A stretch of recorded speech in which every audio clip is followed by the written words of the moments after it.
Jagad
गुरु का नाम बंदे यही तो सहारा है।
बिहारी लाल की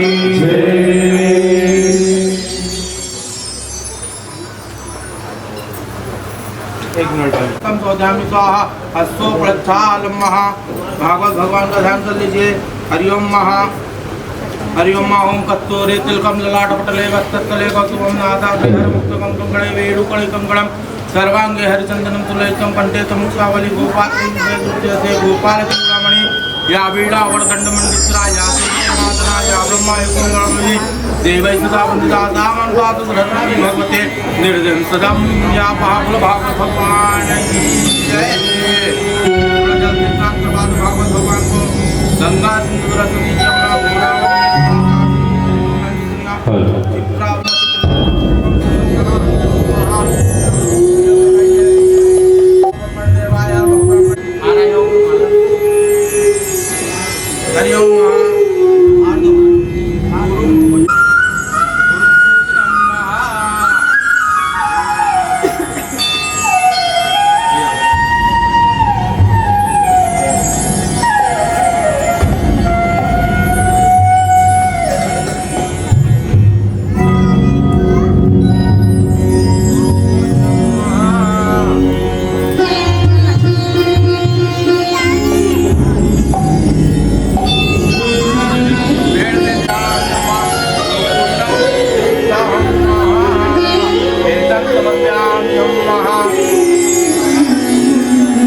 सदगुरु भगवान की जय।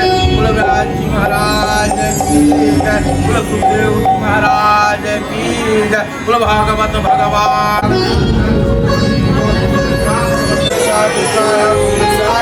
नमो नमः कस्तूरे तिलकम ललाट पटले वस्तले कौस्तुभम नादा मुक्तकम कंगणे कंगणम सर्वांगे हरिचंदनम तुलयकम जगन्नाथाय कृष्णाय गोविंदाय नमो नमः।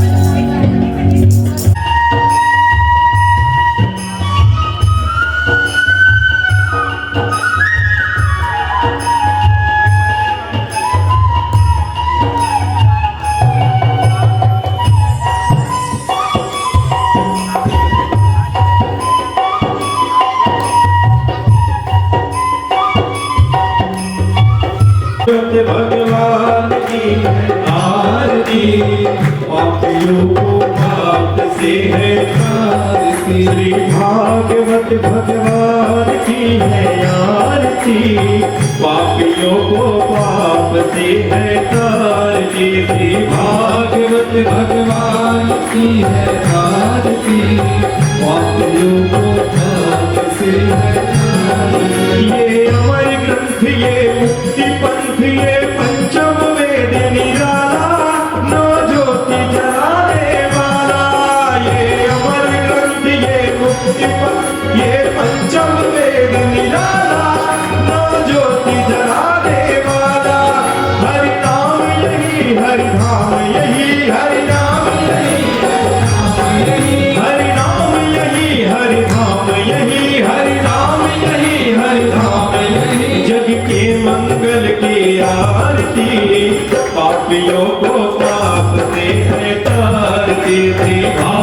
भागवत भगवान की है आरती, पापियों को पाप से है तरती।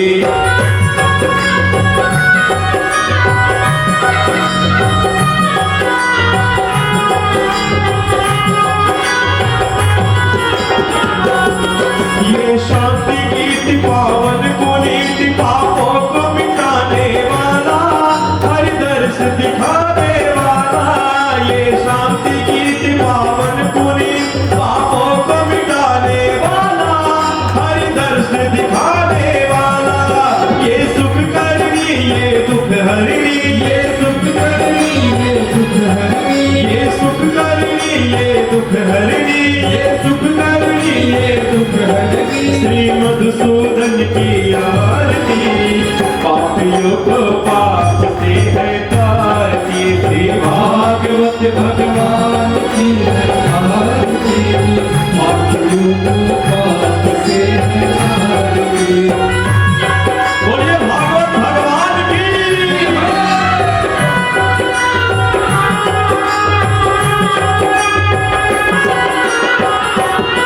ये मधुर बोल जग फंद खोल, सन्मार्ग दिखाने वाला, बिगड़ी को बनाने वाला।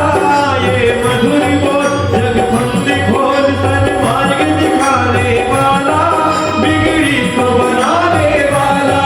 श्री राम यही घनश्याम यही, राम यही घनश्याम यही, श्री राम यही घनश्याम यही, श्री राम यही घनश्याम यही। प्रभु की महिमा की आरती, पापियों को पाप से है तारती। श्री भागवत भगवान की है आरती, पापियों को भगवान की है आरती, पापियों को पाप से है तारती। श्री भागवत भगवान की है आरती, पापियों को पाप से है तारती। श्री भागवत भगवान की है आरती, पापियों को पाप से है तारती। श्री भागवत भगवान की है आरती, पापियों को पाप से है तारती,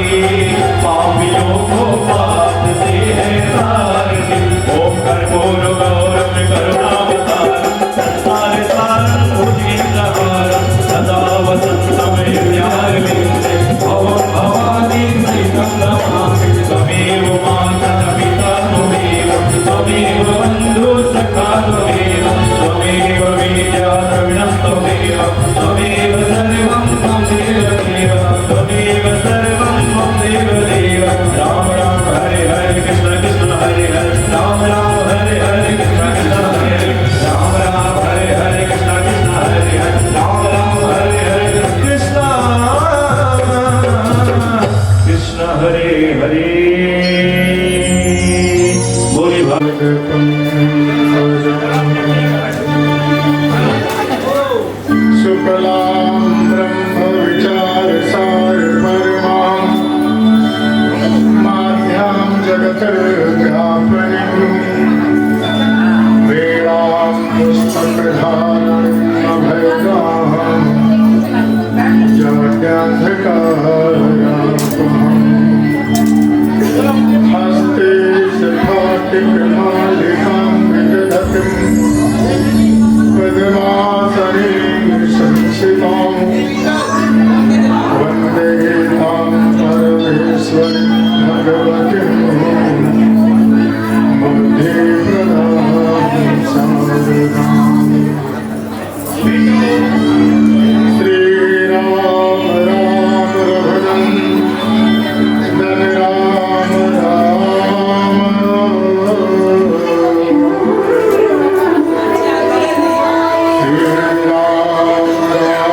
वसुदेवसुतं देवं कंसचाणूरमर्दनो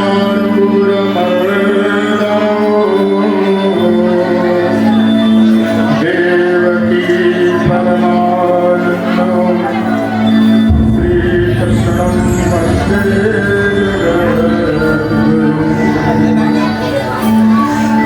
श्रीकृष्णं वन्दे हरे राम राम राम सीता राम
भगवान श्री कृष्ण के चरण कमलों में वंदन करते हुए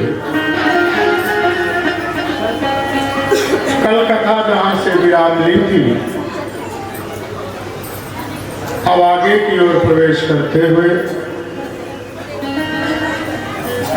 आप लोग एकाग्रचित से अपना अपना आसन लगा लें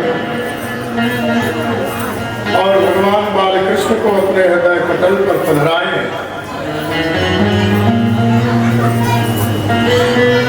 और ध्यान पूर्वक चित्त से कथा श्रवण करें। कल आपने कथा में सुना कि पांडव श्रेष्ठ महाराज परीक्षित को श्राप लग गया है कि 7 दिन के बाद नागों का राजा तक्षक दंश मारेगा और राजा की मृत्यु हो जाएगी। ऋषि मुनि का या गुरु का श्राप कभी मिथ्या नहीं होता है।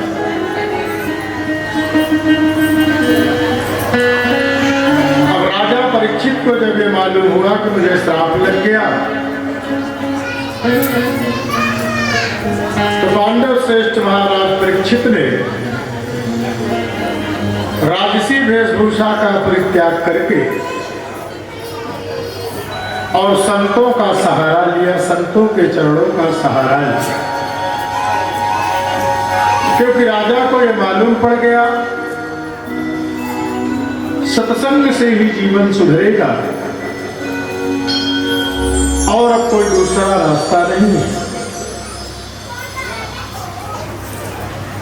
और पांडव श्रेष्ठ महाराज परीक्षित पवित्र पावन गंगा के तट पर पधारी। सुखदेव जी महाराज जी का आगमन हुआ। कल आप लोगों ने यहाँ कट्टी कथा श्रवण किया था। बोलिए सुखदेव भगवान की जय, बोलिए सुखदेव भगवान की जय, बोलिए सुखदेव भगवान की जय।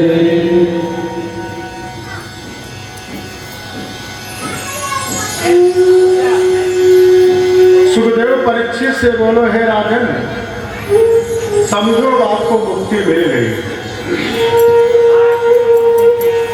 राजा परीक्षित ने सुखदेव जी का पूजन किया विराजमान किया। परीक्षित बोले, मुझे परम आनंद मिला आपका पदार्पण होने से। हे भगवान, मैं आपसे सिर्फ एक प्रश्न करना चाहता हूं कि जिसकी मृत्यु नजदीक है उस प्राणी को क्या करना चाहिए,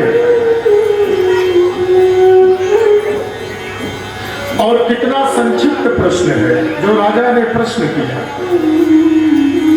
जल्दी मरने वाले को क्या करना चाहिए, राजा ने सिर्फ यही प्रश्न किया सुखदेव जी से। बस यही कृपा करके आप मुझे बतलाइए। परीक्षित चाहता तो यह भी कह सकता था कि मेरी मृत्यु को आप टाल दीजिए, हे गुरुदेव आपके वो सामर्थ्य है, मेरी मृत्यु को ही टाल दीजिए। लेकिन उन्होंने ऐसा नहीं कहा। उन्होंने कहा जिसकी मृत्यु नजदीक हो उसे क्या करना चाहिए।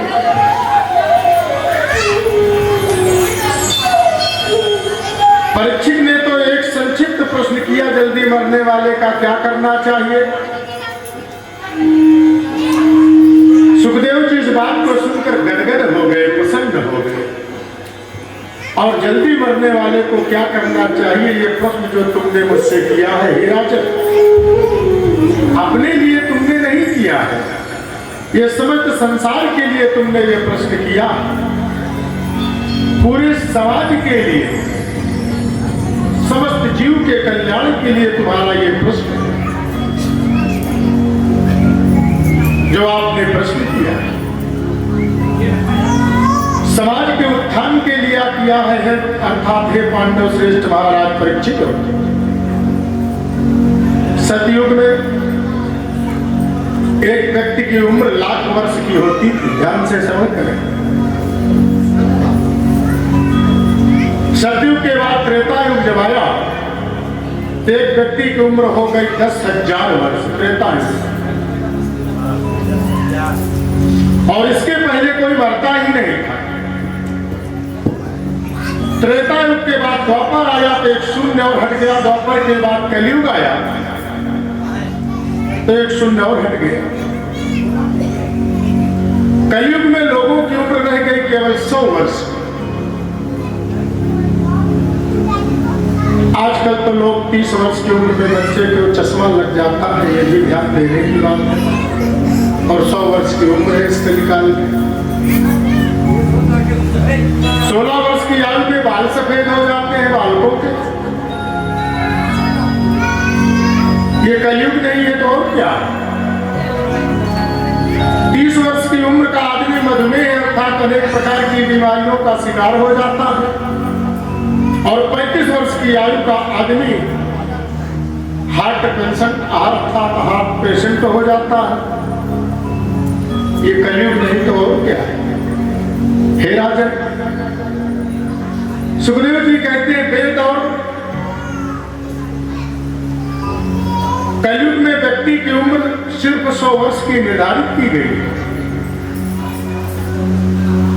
कलयुग में एक व्यक्ति को कम से कम 100 वर्ष जीना चाहिए। लेकिन 100 वर्ष का आदमी आपको लाखों में एक मिलेगा, कोई बिरला ही मिलेगा जो बहुत धर्म कर्म वाला होगा, तपस्वी होगा।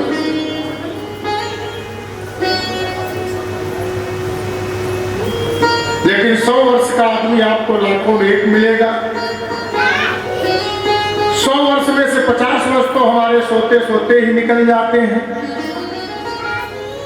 12 घंटे दिन और 12 घंटे की रात्रि मिलाकर 24 घंटे।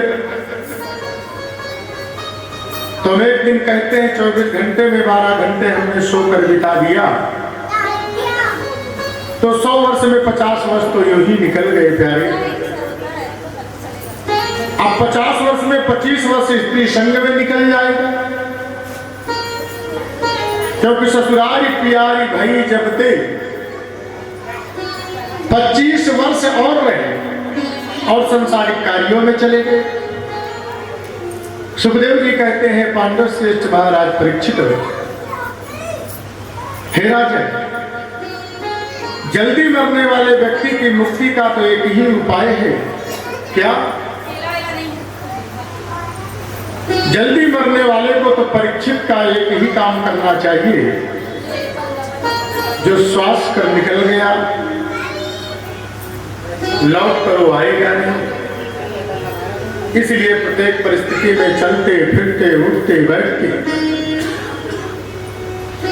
नाचते गाते हंसते रोते सिर्फ गोविंद को याद करो, सिर्फ गोविंद को याद करो। मन को गोविंद के चरणों में रमा दो। ये मन ही तो बंधन और मुक्ति का कारण होता है। राजा ने कहा मन तो बड़ा चंचल है गुरुदेव। मैं मंदिर गया, आपने कहा कि ठाकुर जी को फूल चढ़ाओ, मैंने चढ़ा दिया, वस्त्र चढ़ाओ, मैंने चढ़ा दिया। आपने कहा अपने मन को चढ़ाओ, तो मन को मैं चढ़ा नहीं सकता है गुरुदेव,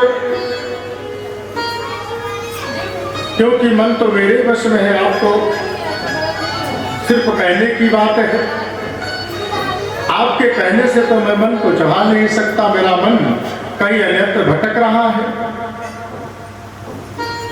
अर्जुन ने यही कथा गीता में कृष्ण से भी कहा था कि हे कृष्ण, ये मन बड़ा चंचल है। आप बैठे हैं यहाँ कथा में, मन आपका घर में चला गया। दरवाजा खुला तो नहीं है, खिड़की खुली तो नहीं है, नल आ गया होगा। ये मन बड़ा चंचल है। घर अकेला छोड़कर आ गए, नौकर चाकर है, सब गड़बड़ कर देंगे। ये मन वश में कभी होता ही नहीं। इतनी तेज गति से ये चलता है कि इसके आगे दूसरी कोई चीज सब फेल है। परीक्षित कहते हैं कि हे गुरुदेव, मन को गोविंद के चरणों में मैं कैसे लगाऊं, आप ये तो बतलाएं। सुखदेव जी ने कहा, हे राजन, मन को वश में करना तो चार बातों का ध्यान रखना, तभी मन में बस अर्थात मन को वश में कर सकते हो। मन को जीतना है तो पहले अपने आसन को जीतो। जितासन अर्थात आसन को जीतो। इसका मतलब है कि एक आसन पर बहुत देर बैठने की आदत डालो। पहले आसन को जीतो। जित श्वासों प्रातः जल्दी उठना चाहिए। ब्रह्म मुहूर्त में व्यक्ति को उड़ जाना चाहिए। हे राजे, 4:30 बजे के बाद सोना अपराध बताया गया है शास्त्रों में। देखो, स्नान के भी 3 प्रकार हैं, ऋषि स्नान, मनुष्य स्नान और राक्षस स्नान। 4:30 बजे का स्नान क्या कहा जाता है? ऋषि स्नान। सूर्योदय के 10 मिनट पहले का स्नान कर लेना, ये मनुष्य स्नान है। और सूर्योदय होने के बाद जो स्नान करते हैं, आप लोग समझ ही गए होंगे, राक्षस स्नान है। इसलिए स्नान भी 3 प्रकार के बतलाए गए। सुखदेव जी कहते हैं, राजन, प्रातः काल जल्दी सैया का परित्याग करो। स्नान करने के पश्चात प्राणायाम आदि की क्रिया करो। और प्राणायाम करने से ब्रह्मरंध्र की शुद्धि होती है। हे राजन, मानसिक चिंताएं मिट जाया करती हैं। प्राणायाम करने से प्रत्येक प्राणी को प्रतिदिन ओमकार मंत्र का जप करना चाहिए और प्राणायाम करना चाहिए। इससे आयु बढ़ती है, आरोग्यता प्रदान होती है, चेहरे पर तेज आता है। इसलिए प्राणायाम करना चाहिए और शरीर स्वस्थ रहता है। शरीर स्वस्थ रहता है, स्मरण शक्ति बढ़ती है। प्राणायाम करने से मन को जीतने का प्रयास होता है। आप अपने मन पर काबू पा सकते हैं। सुखदेव जी कह रहे हैं, राजा, अब तो कौन जाने प्राणायाम आहा। लोग सवेरे तब सोकर उठते हैं जब सूर्य की रोशनी उनके सिर पर आ जाती, तब ये सोकर उठते हैं। चादर से वो बाद में निकालेंगे, पहले चाय के लिए आर्डर बता देंगे, चाय ले आओ, सुबह हो गई। प्रातः काल उठो, दोनों हाथों का दर्शन करो। कराग्रे वस्ते लक्ष्मी कर मध्य सरस्वती कर मूले स्थितो ब्रह्मा प्रभाते कर दर्शन। इस मंत्र का जप करो प्रातः कालीन। लेकिन लेकिन आजकल लोग कर दर्शन की जगह कप दर्शन, प्रातःकालीन जैसे उठे आंख खुली सीधे चाय। लेकिन सब जल्दी उठने का प्रयास करें, प्राणायाम करें। जो प्राणायाम करते हैं उन्हें हम प्राण करते हैं, प्यार करते हैं। भगवान ने कहा वो हमारे प्राण हैं। हे परीक्षित, वो वंदनीय होते हैं, पूजनीय होते हैं जो प्राणायाम करते हैं। तीसरी बात है संग जीतना। संग हमेशा जीतो। व्यक्ति में दोष भी कई प्रकार के आते रहते हैं राजन। संग से गुण भी आते हैं, संग से दोष भी आते हैं। जैसा संग करोगे वैसा ही रंग चढ़ेगा। शराबियों का, कबाबियों का, जुआरियों का संग करोगे तो ऐसा संग, वैसा असर तुम्हारे ऊपर चढ़ेगा।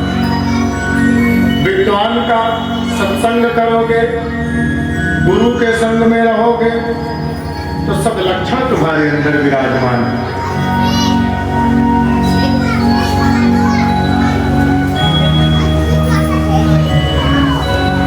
इसलिए हे राजन, प्राणायाम आदि करना चाहिए। पहले आसन जीतो, और जब तक आसन नहीं जीतोगे तब तक तुम अपने मन को एकाग्रचित नहीं कर सकते।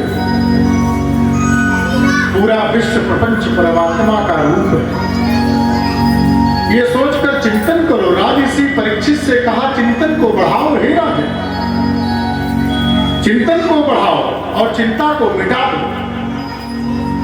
चिंता संसार की होती है, चिंतन परमात्मा का होता है। और जब चार बातों को ध्यान में रखकर व्यक्ति चिंतन को बढ़ाएगा तो ज्यादा से ज्यादा चिंतन प्रभु का ही करेगा। तब धीरे धीरे मन परमात्मा में लग जाएगा और मन की चंचलता उसकी समाप्त हो जाएगी। हे राजा, देहाभ्यास की निवृत्ति हो जाएगी। उसके बाद श्री सुखदेव ने परमात्मा का चिंतन किया और उनका दिव्य स्तुति किया। राजा ने कहा भगवान सारी सृष्टि के परमात्मा कैसे बनाते हैं, इस सृष्टि को भगवान किस प्रकार से तैयार करते हैं, और जो उपदेश आप मुझे सुना रहे इसको आपने भागवत धर्म में कहा है। इस भागवत का उपदेश सबसे पहले नारायण ने ब्रह्मा को किया, और कैसे किया आप मुझे बतलाइए। आचार्य श्री सुखदेव जी ने कहा हे राजन, सारी सृष्टि में पहले कहीं कुछ भी नहीं। स्थावर जंगम अंतज, उद्भिज और श्वेतज, जरायु बिल्कुल कुछ भी नहीं था, केवल परब्रह्म था। एक बार परब्रह्म के मन में विचार आया कि मैं से अनेक हो जाऊं। इस तरह से उनके मन में विचार आया कि मैं ही अनेक हो जाऊं। तो देखो, पहले उस पर ब्रह्म ने जल का निर्माण किया। इस सृष्टि पर पहले जल आया। संस्कृत में जल का अर्थ होता है नार, और नार माने जल और जल माने नार। अब नार में उसने अयन बनाया, मकान बनाया, रहने की जगह बनाई शेषनाग के द्वारा। तो नार माने जल आया जो अयन करता है, उसका नाम पड़ गया नारायण। लेकिन नारायण ने सोचा मैं अभी अकेला हूं, एक से बहुत हो जाता तो अच्छा रहता। तो नारायण की नाभि से सुंदर कमल का दिव्य फूल निकला, और कमल के फूल के ऊपर चार मुख वाले चतुरानंद ब्रह्मा जी प्रकट हुए। ब्रह्मा जी के चार मुख, इसलिए उन्हें मुख घुमाकर देखने की कोई आवश्यकता भी नहीं है। उन्हें तो दसों दिशाओं में बराबर दिख रहा है, परंतु ये दिखाई नहीं दिया कि मैं प्रकट कहां से हुआ। ब्रह्मा जी ने ये नहीं देख पाया कि मेरा प्राकट्य कहां से हुआ। ब्रह्मा जी कमलनाम के तंतु में प्रवेश कर गए, उसकी नाल में प्रवेश कर गए, घुस गए। अब नीचे जाए फिर ऊपर आए, कई बार यही क्रिया को ब्रह्मा जी ने किया। और उनको पता ही नहीं चला कि मेरा प्राकट्य कहां से हुआ। ब्रह्मा जी को सिर्फ उस समय दो शब्द सुनाई दिए, दो वर्ण सुनाई दिए, एक है ता और दूसरा है पा। अर्थात तो उनको दो शब्द सुनाई दिए, तप करो तप करो तप करो, क्योंकि बिना तप के संसार में कुछ भी सुलभ नहीं है। तपस्या करो, तपस्या करोगे तो पता चलेगा ये आप तप ही कर रहे हो। प्रातः कालीन से सब लोग उठ रहे हो, सुंदर स्नान ध्यान कर रहे हो, सब 4:30 बजे उठ जाते हो ना, सब लोग 4 बजे 5 बजे उठ जाते हो। कभी पूछो तो सब हाथ उठाते हैं। भागवत सुन रहे हो, नियम ले रखे हो, ये तप ही तो कर रहे हो। 5 बजे तो उठ ही जाते हो। श्रीमान गोविंद भैया सुबह उठना चाहिए, तभी तप होता है। और जब तक तपस्या सिद्ध नहीं होगी तब तक भगवान का दर्शन भी नहीं होगा, ये भी ध्यान रखना। और ये जो समय मिला है 9 दिन का, इसमें जितना हो सके उतना तप करो। अनर्गल व्यर्थ की बातों को नहीं करना चाहिए, क्योंकि आप लोग नियम ले रखे हो, व्रती हो, अनुष्ठान के बंधनों में बंधे हुए हो। माला ले लो, भगवान के नाम का जप करते रहो। क्रोध ना आने दो शरीर में। एक बार अगर क्रोध आता है प्राणी के शरीर में तो दिन भर का किया हुआ उसका पुण्य तुरंत क्षय हो जाता है, पुण्यहीन हो जाता है। ये भागवत में वर्णन आया। तामस क्रोध शरीर में बिल्कुल नहीं आने देना चाहिए।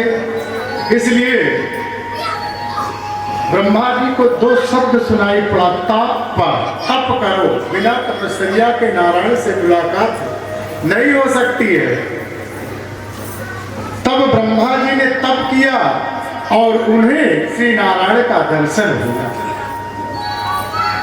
नारायण भगवान ने ब्रह्मा जी का हाथ पकड़ लिया और कहा, आज से मैंने तुम्हें विधाता बना दिया है। हे ब्रह्मा, जाओ और सृष्टि का तुम विस्तार करो, सृजन करो। मेरा यही आदेश है, मेरा आशीर्वाद है।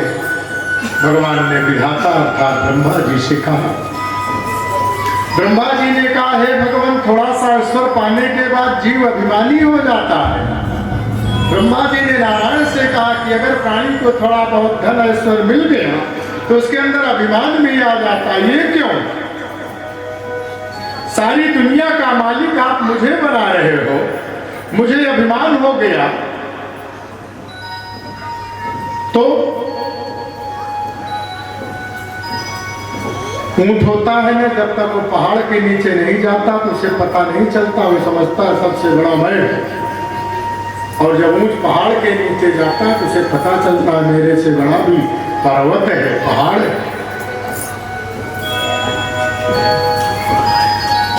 यदि परमात्मा के विषय में उसको ज्ञान हो तो वह समझे मैं तो कुछ भी नहीं, इसलिए आपकी सत्ता क्या है मुझे बतलाइए हे नारायण। परमात्मा श्री नारायण कहते हैं कि हे ब्रह्मा, ये सारी सृष्टि में केवल मैं ही हूं और मैं था। सृष्टि के बनने के बाद मैं ही रहता हूं इस सृष्टि में, और बिगड़ने के बाद जो शेष बचता है वो भी मैं हूं। इस सृष्टि में कुछ था ही नहीं, मैं ही मैं हूं। जैसे आपने मुझे 1 किलो सोने की ईंट दी,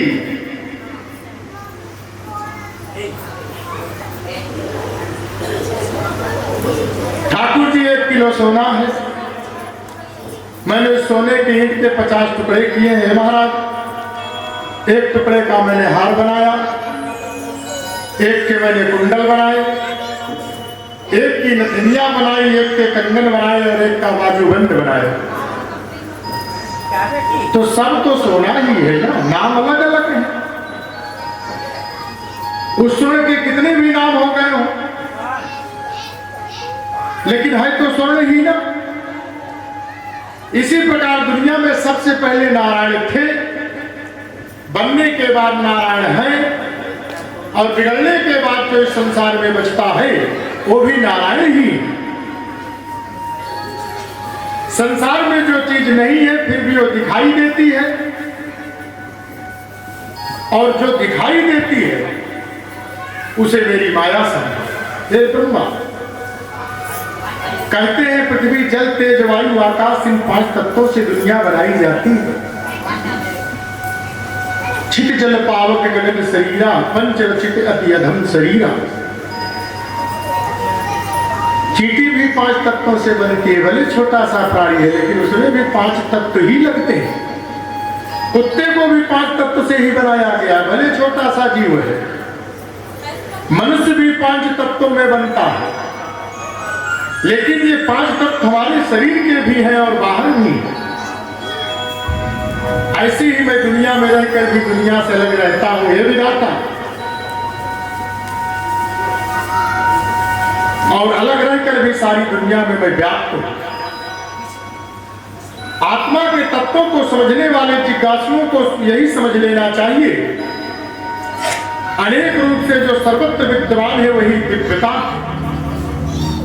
भगवान कहते हैं ब्रह्मा जी से कि विधाता, ये जो मैंने तुम्हें उपदेश दिया है ना, इसका नाम है भागवत। इसका एक एक शब्द परम कल्याण कारक है। मैं आपको जरा स्पष्ट करके बता रहा हूं। भागवत के 4 अर्थ होते हैं।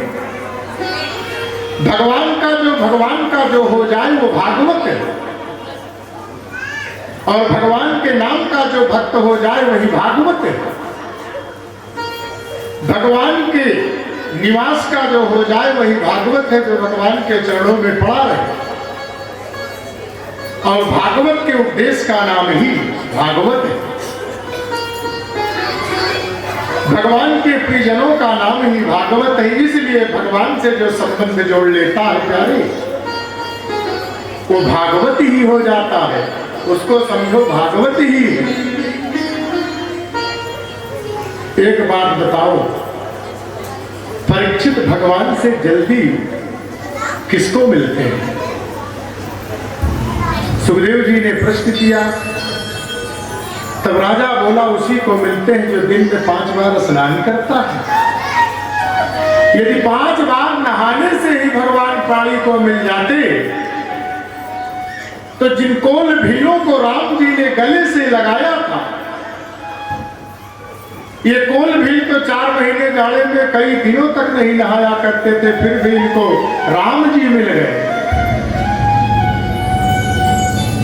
अस हमारे प्रभु बड़ सेवकाई और ले ही नवासन बसन चुराई। ये कोल भील नहाया थोड़ी करते थे, तो जंगल में निवास किया करते थे, फिर भी इनको भगवान श्री राम ने गले से लगाया। ध्रुव की उम्र ही क्या थी? 5 वर्ष की। ध्रुव को भगवान मिल गए। भगवान उम्र नहीं देखते हैं। आपकी उम्र कितनी लंबी है तो भगवान उनको ही मिलते होंगे जो पढ़ा लिखा है, जो ज्ञानी है, भगवान उनको ही मिलते होंगे, ऐसा नहीं। तो भगवान उनको मिलते होंगे जो ज्यादा पढ़ा लिखा है, जो ज्ञानी है, जो विद्वान है। तो गजेंद्र तो हाथी था, वो तो जड़वत बुद्धि का था, भगवान उसको क्यों मिल गए? इसलिए भगवान प्रेम के भूखे। लेकिन वो कहते हैं कि भगवान चल दिए और बिंद तो वह कहीं नहीं पाया, उसके लिए उसके पहले ही उनकी प्राण रक्षा कर दी। भगवान यह नहीं देखते कि आपके पास डिग्रियां कितनी हैं और आप कितने पढ़े लिखे हो। हे परीक्षित, यह देखते होते तो आपकी बिरादरी का क्या ऊंची जाति देखते भगवान। विदुर जी तो दासी के पुत्र थे, फिर भी भगवान ने उनको दर्शन दिया और उनकी पड़ कुटिया में जाकर भगवान ने भाजी का भोग लगाया। दासी पुत्र थे, इसलिए भगवान प्रेम के भूखे हैं। सतत गोविंद के चरणों में अपने मन को लगाए रहो। और जब तक भगवान की कृपा नहीं होती तब तक ऐसे पुण्य कार्य में जाने का सौभाग्य भी प्राप्त नहीं होता है। राधे कृष्णा की जय, कृष्ण राधे की जय, राधे कृष्णा की जय, राधे कृष्णा की जय, राधे कृष्णा की जय, कृष्ण राधे की जय, राधे कृष्णा की जय, कृष्ण राधे की जय, बंसी वाले कन्हैया तेरी जय जय जय, बंसी वाले कन्हैया तेरी जय, मुरली वाले कन्हैया तेरी जय जय, मुरली वाले कन्हैया तेरी जय जय,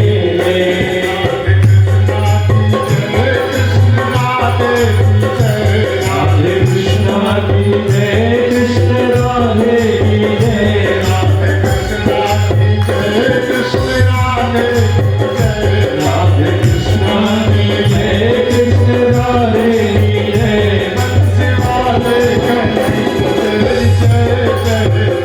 बंसी वाले कन्हैया तेरी जय जय जय, बंसी वाले कन्हैया तेरी जय जय जय, मुरली वाले कन्हैया तेरी जय जय, मुरली वाले कन्हैया तेरी जय जय, राधे कृष्णा की जय,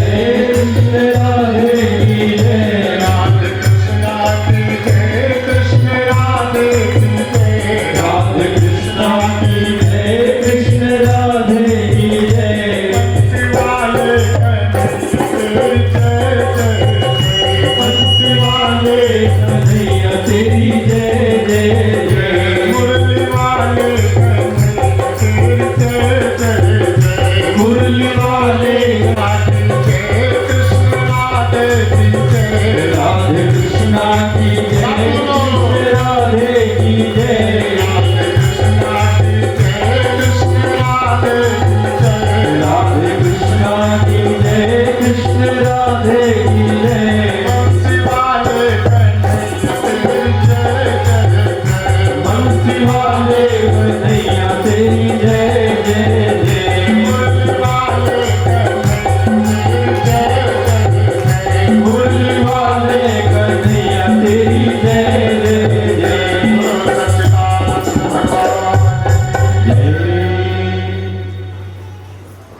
इस प्रकार से सुखदेव जी ने पांडव श्रेष्ठ महाराज परीक्षित को समझाया। अब परीक्षित ने कहा कि हे गुरुदेव, मुझे विस्तार से बताइए। आदरणीय सुखदेव जी ने परीक्षित से कहा कि हे राजन,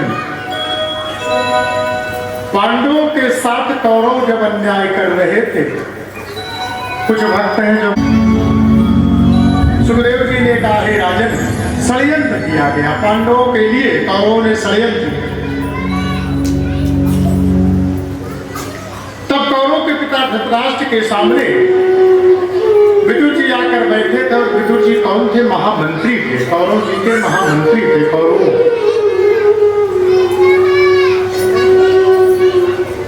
विदुर जी राजा से बोले हे राजन, मैं मंत्री होने के नाते, एक भाई होने के नाते और एक नागरिक होने के नाते आपसे निवेदन कर रहा हूं कि हे राजन, अन्याय की बेल पर कभी अमृत फल नहीं लगता है।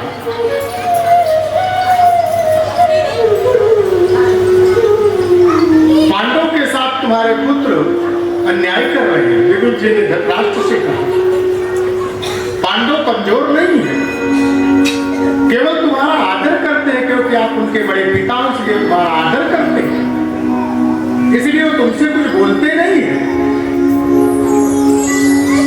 एक नगर के नष्ट करने के बाद पूरा देश अगर सुरक्षित रहता है तो उस नगर को नष्ट कर देना ही इसी में भलाई होती है। विदुर जी ने धृतराष्ट्र से कहा, यदि पूरा देश सुरक्षित रहना चाहता है, अगर उसमें एक गांव कहीं कोई गड़बड़ है तो उस देश को नष्ट कर देना चाहिए, उससे देश तो बच सकता है, उस गांव को नष्ट कर देना चाहिए। एक घर को नष्ट कर देने से अगर पूरा महानगर सुरक्षित है तो उस घर को भी नष्ट कर देना चाहिए। इसलिए पांडव कमजोर नहीं है हे राजन।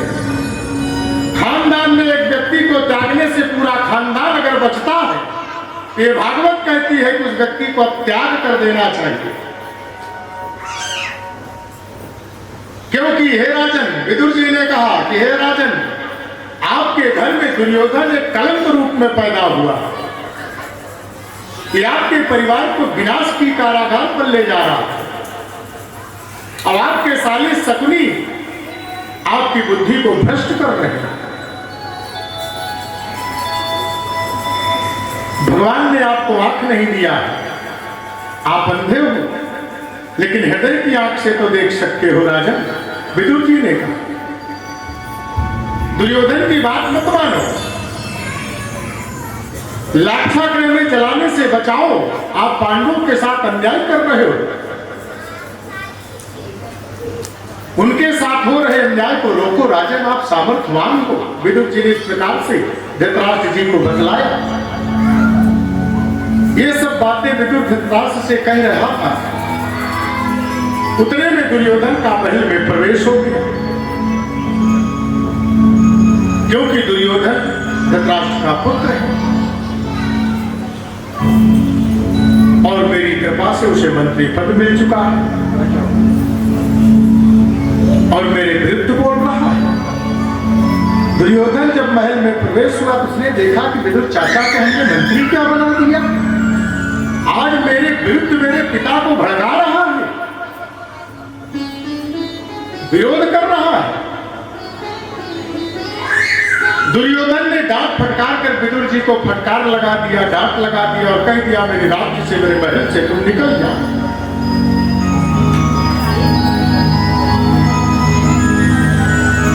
महात्मा विदुर को अप्रिय लगा। महात्मा विदुर ने कहा हे पुत्र, हे दुर्योधन, तुम्हें कष्ट देने का मेरा कोई भाव नहीं था, मैं तो सिर्फ तुम्हें समझा रहा हूं। मेरा ऐसा कोई मंतव्य नहीं था कि मैं तुम्हारे पिता को तुम्हारे खिलाफ भड़का रहा हूं। तुम्हें बुरा लगा, इसका मुझे खेद है।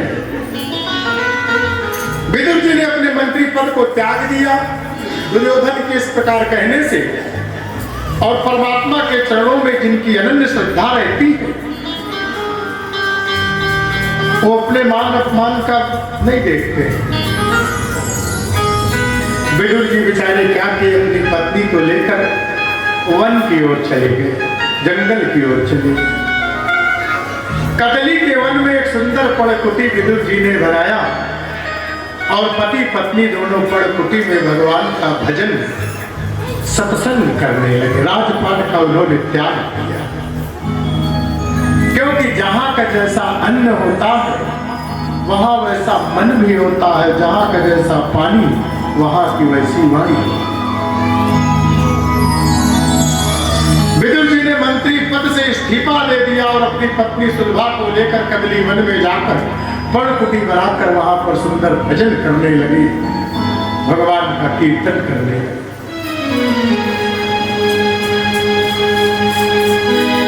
और मंत्र का जप करने लगे। कौन से मंत्र का? ओम नमो भगवते वासुदेवाय, ओम नमो भगवते वासुदेवाय,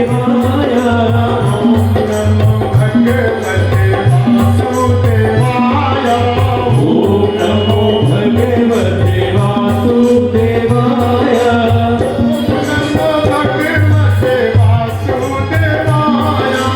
ओम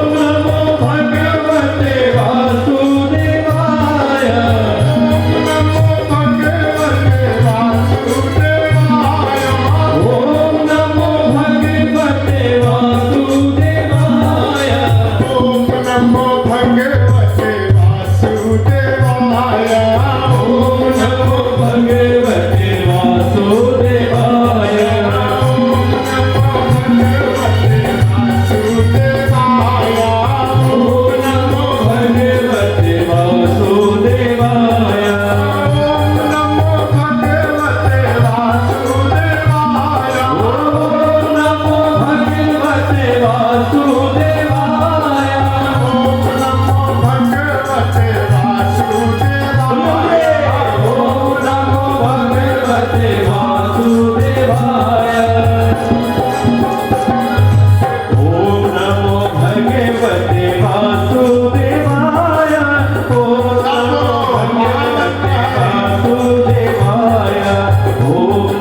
वासुदेवाय ओम नमो भगवते वासुदेवाय ओम नमो भगवते वासुदेवाय ओम नमो भगवते वासुदेवाय ओम नमो भगवते वासुदेवाय ओम नमो भगवते वासुदेवाय ओम नमो भगवते वासुदेवाय ओम नमो भगवते वासुदेवाय ओम नमो भगवते वासुदेवाय ओम नमो भगवते वासुदेवाय। इसलिए क्या कहते हैं? राधे राधे। अरे एकदम सुस्त बैठे आज आप लोग। राधे राधे आवाज आनी चाहिए। राधे राधे बोले बांके बिहारी लाल की। और जोर से बोले बांके बिहारी लाल की। मेरे बांके बिहारी सावरिया मेरे बांके बिहारी सावरिया तेरा जलवा कहाँ पर नहीं है। मेरे बांके बिहारी सावरिया तेरा जलवा कहाँ पर नहीं है। तेरा जलवा पर नहीं है।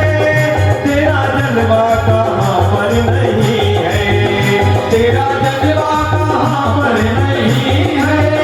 तेरा जलवा कहाँ पर नहीं है। और सुंदर विदुर जी ने कलई वचन पड़कुटी बनाकर वहां उन्होंने द्वादशाक्षरी मंत्र का महाजप किया। 12 वर्षों तक विदुर जी ने अन्न नहीं खाया। 12 वर्षों तक विदुर जी ने अनाज नहीं खाया, सिर्फ फलाहार किया। फलाहार में सतगुण रहता है, मन इधर उधर भटकता नहीं है। वो भी फलाहार एकदम डट के लेना भी नहीं चाहिए, नहीं तो कथा सुनते रहो और ऊँघते रहो। फलाहार भी हल्का लेना चाहिए, शरीर को तकलीफ भी ना हो, हम कथा भी प्रेम से बैठकर सुन सके। ऐसा नहीं कि 10 बड़ा लगाए और काम खत्म। बोलो बांके बिहारी लाल की जय हो। विदुर जी ने 12 वर्षों तक अनाज नहीं खाया, सिर्फ उन्होंने भगवान का भजन किया। पति पत्नी सिर्फ भगवान का भजन किया। एक दिन विदुर जी ने सुना कि भगवान द्वारिकाधीश हस्तिनापुर में पांडव और कौरवों के बीच में संधि कराने के लिए पधार रहे। हस्तिनापुर को बड़े धूमधाम से सजाया गया। आज हस्तिनापुर को दुल्हन जैसा सजाया गया। पांडवों के शांति दूत बनकर भगवान श्री कृष्ण हस्तिनापुर पधार रहे। विदुर जी को जब यह समाचार मिला तो उन्होंने आकर अपनी पत्नी सुरभा से कहा, जानती हो आज द्वारिकानाथ हस्तिनापुर पधार रहे हैं। आज हस्तिनापुर को बड़े सुंदर ढंग से सजाया गया है। दुर्योधन ने बहुत सुंदर तैयारी कर रखी है।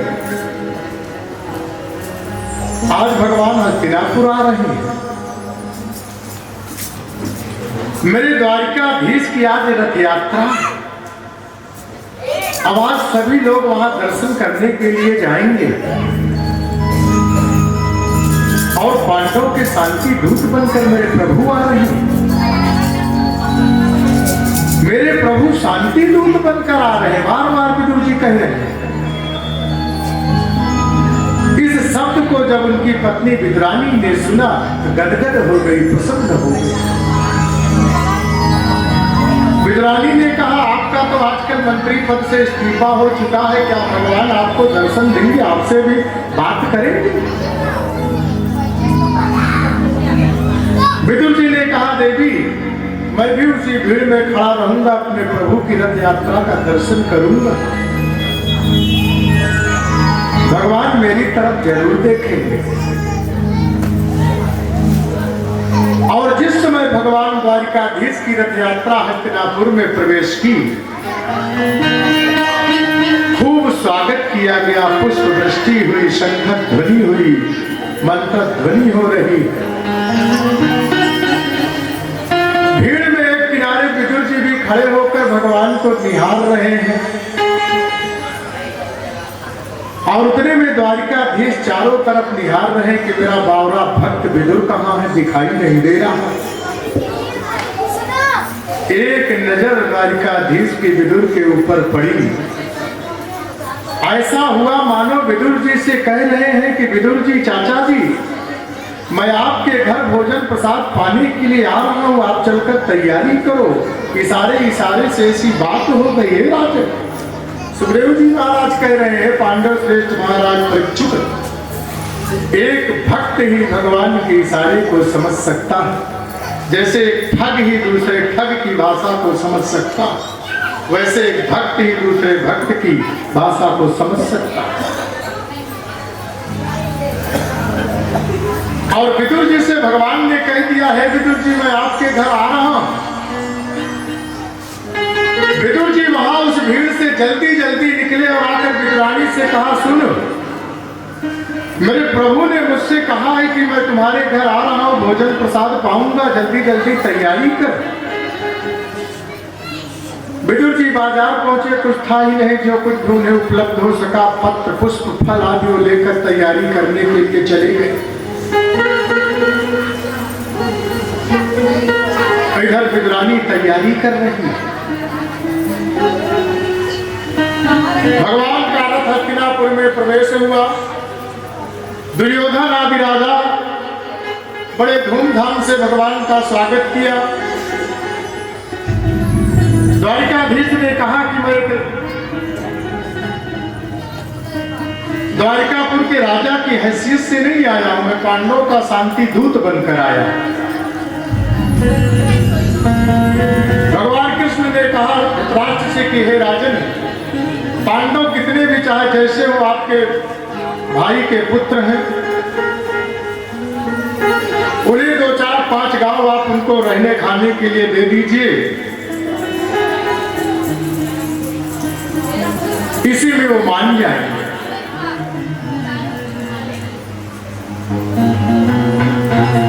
और उन्हें कोई माया का लोभ नहीं। इतने में दुर्योधन खड़ा था, बोल पड़ा, सूझ का ग्रेन दास्यामी विनायक धेन के स्वाहे केशव, आप इन भाई भाई के झगड़ों में क्यों पड़ते हो? आप इन भाई भाई के झगड़ों में क्यों पड़ रहे हो? हे मधुसूदन, भोजन का समय हो गया है, चल के आप भोजन पाओ, चल के आप भोजन पाओ। भगवान ने कहा, हे दुर्योधन, जहां मेरी वाणी का सम्मान नहीं, वहां तुम भोजन की बात करते, वहां का मैं जल भी ग्रहण नहीं कर सकता,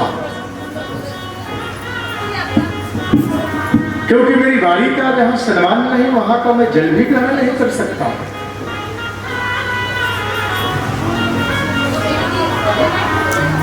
भगवान ने इनकार कर दिया और दुर्योधन भी नहीं माना। युद्ध होगा, महाभारत का युद्ध होगा, बिना युद्ध किए मैं उन्हें सुई के नोक की बराबर भूमि दान नहीं दे सकता हूं। भगवान ने बहुत समझाया, द्वारिकानाथ ने बहुत समझाया, लेकिन समझ में ना आया।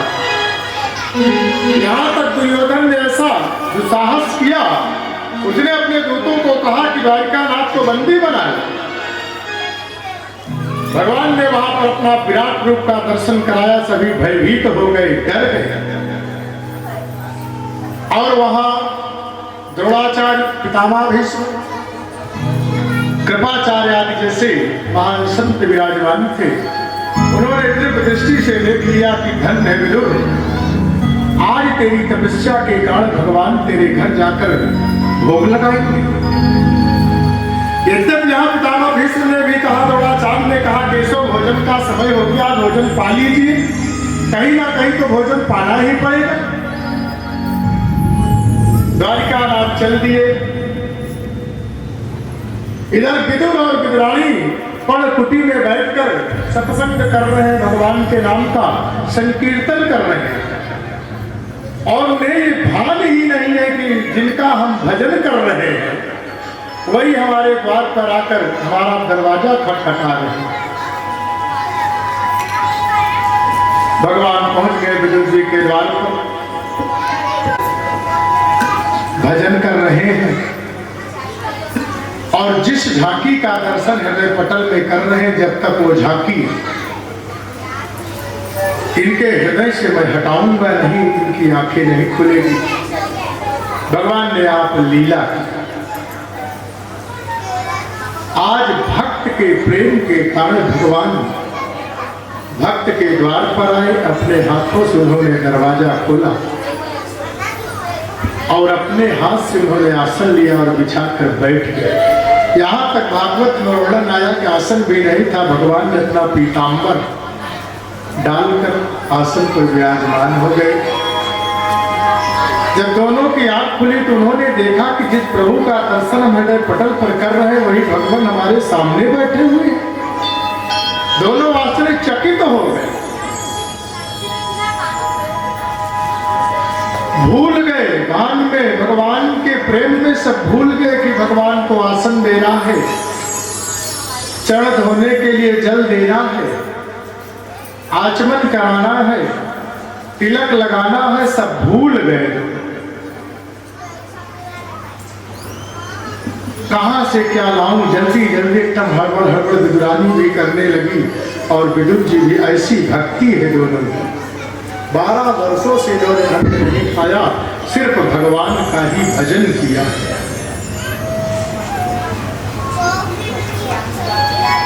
क्योंकि भगवान भाव के भूखे हैं। भगवान ने विदुरानी से कहा, काकी बहुत भूख लग गई है। उनके घर में कुछ था ही नहीं। भगवान ने देखा चूल्हे पर मिट्टी के बर्तन में सुंदर भाजी पक रही थी और भगवान ने द्वारिकाधीश ने उस भाजी को निकालकर भोग लगाया। प्रेम की वस्तु सबसे ऊंची प्रेम सगाई, सबसे ऊंची प्रेम सगाई, सबसे ऊंची प्रेम सगाई, सबसे ऊंची प्रेम सगाई, सबसे ऊंची प्रेम सगाई, सबसे ऊंची प्रेम सगाई।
कृपा सांवरे बनाए रखना, इतनी कृपा सांवरे बनाए रखना, इतनी कृपा सांवरे बनाए रखना, इतनी कृपा सांवरे बनाए रखना। और जन्म जन्म तक सेवा में लगाए रखना, जन्म जन्म तक सेवा में लगाए रखना, इतनी कृपा सांवरे बनाए रखना, इतनी कृपा सांवरे बनाए रखना, जन्म जन्म तक सेवा में लगाए रखना, जन्म जन्म तक सेवा में लगाए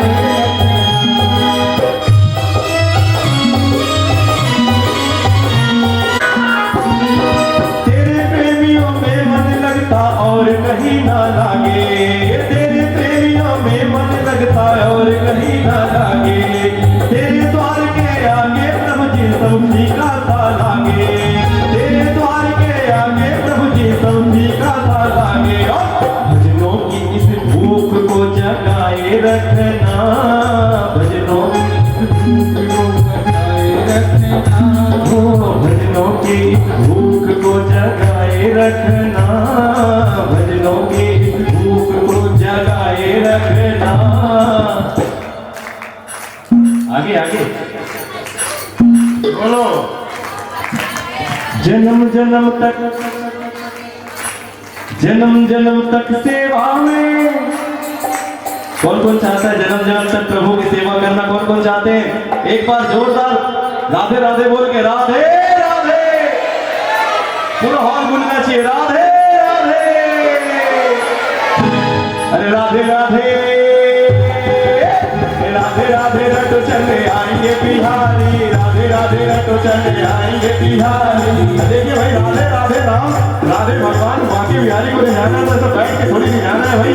देखो पीछे वाले खड़े हुए और सामने वाले भी थोड़ा सा, ये भी तो चले आएंगे बिहारी, राधे राधे रटो चले आएंगे बिहारी, राधे रटो चले आएंगे बिहारी, आएंगे बिहारी चले आएंगे बिहारी, आएंगे बिहारी चले आएंगे बिहारी, आएंगे बिहारी चले आएंगे बिहारी, आएंगे बिहारी चले आएंगे बिहारी। राधे राधे राधे राधे राधे राधे राधे राधे राधे, राधे रखते चले आएंगे बिहारी, राधे राधे जपो चले आएंगे बिहारी।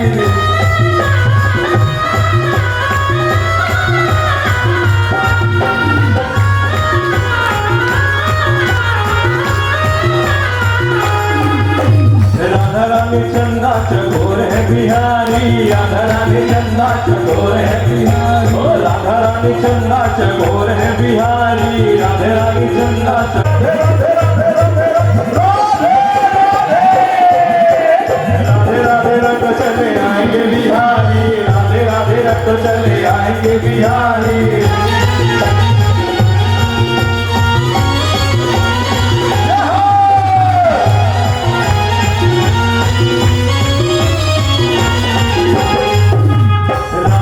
मिश्री तो स्वाद है बिहारी, तो स्वाद है बिहारी, राधा रानी मिश्री तो स्वाद है बिहारी, राधा रानी मिश्री तो स्वाद है बिहारी, ओ राधा रानी मिश्री तो स्वाद है बिहारी, तो स्वाद है बिहारी, ओ राधा रानी मिश्री तो स्वाद है बिहारी, राधे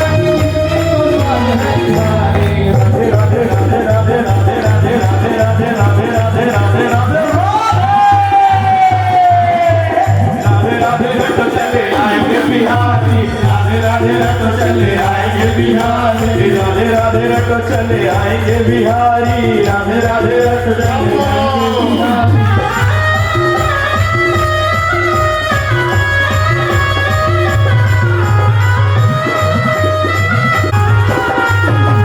राधा रानी गंगा तो धार है बिहारी, राधा रानी गंगा तो धार है बिहारी, राधा रानी गंगा तो धार है बिहारी, राधा रानी गंगा तो धार है बिहारी। और बहुत सागर से पार होना तो क्या बोला भैया? राधे राधे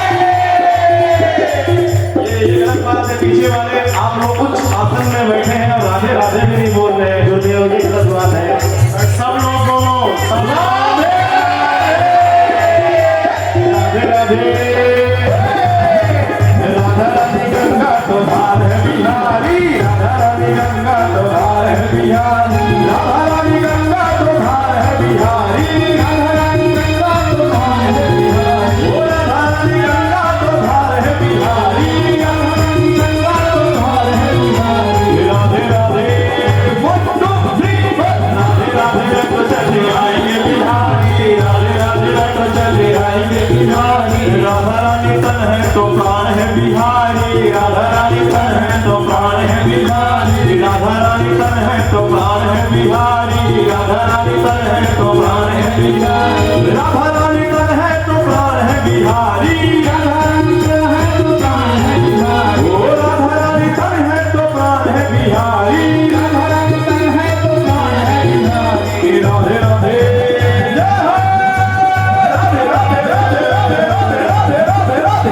राधे तो चले आएंगे बिहारी राधे राधे तो चले आएंगे बिहारी राधे राधे तो चले आएंगे बिहारी राधे राधे तो चले आएंगे बिहारी राधा रानी गोरी तो सांवरे बिहारी राधा रानी गोरी तो सांवरे बिहारी राधा रानी गोरी तो सांवरे बिहारी राधा रानी गोरी तो सांवरे बिहारी अब राधा रानी गोरी तो सांवरे बिहारी क्या करना है किसकी किसकी शादी क्यों हुई शादी किसकी किसकी कराना है शादी कराना है क्या करें राधिका गोरी से विरज की छोरी से राधिका गोरी से विरज की छोरी से मैया करा दे मेरो प्यार राधिका गोरी से विरज की छोरी से मैया करा दे मेरो प्यार राधिका गोरी से विरज की छोरी से मैया करा दे मेरो प्यार देख मन मन में विचार के देख मन मन में विचार के राधिका गोरी से विरज की छोरी से मैया करा दे मेरो प्यार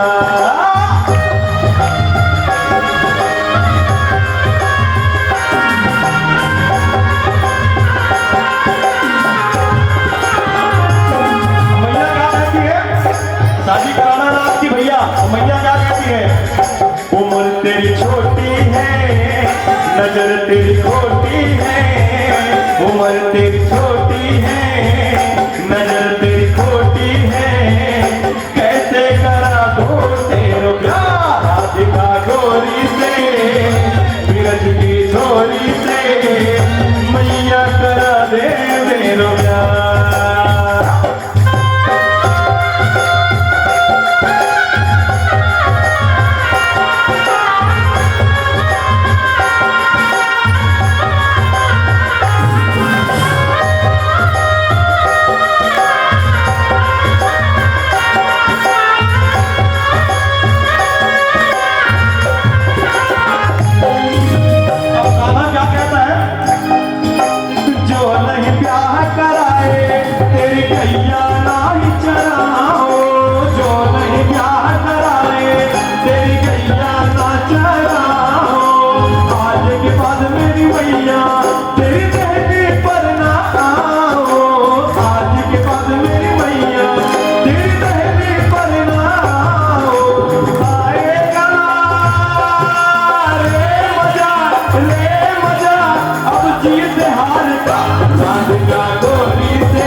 मम्मी मैया को, हमारे आशीष भैया से निवेदन चाहूंगा, आप जहाँ कहीं भी हो थोड़ा सा आप भी आनंद ले तो आनंद आ जाएगा।